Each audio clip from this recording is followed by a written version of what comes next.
अस्सलाम वालेकुम। मैं इस वक्त वाल हाल जो है ना इस ग्राउंड में खड़ा हूँ और सामने आप देख रहे हैं कि जो है ना ये तालाब है। मुख्तलिफ परिंदे जो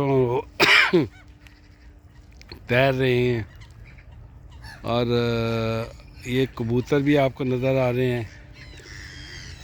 और इधर आप देखें तो ये मुख्तलिफ़ किस्म की जो है ना बत्तखें और इसमें जो है ना यानी आपको नज़र आ रही हैं।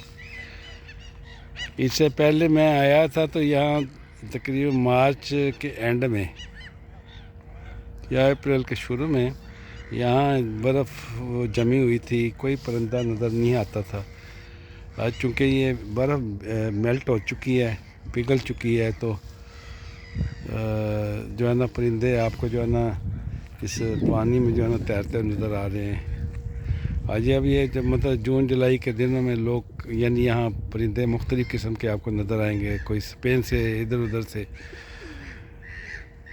यहाँ आपको नज़र आएंगे। ये पेड़ भी जो है ना आपको यानी अब तो यानी हरे हो रहे हैं। इससे पहले जो है ना ये बिल्कुल यानी बर्फ़बारी की वजह से कमी मतलब बिल्कुल सफ़ेद नज़र आते थे।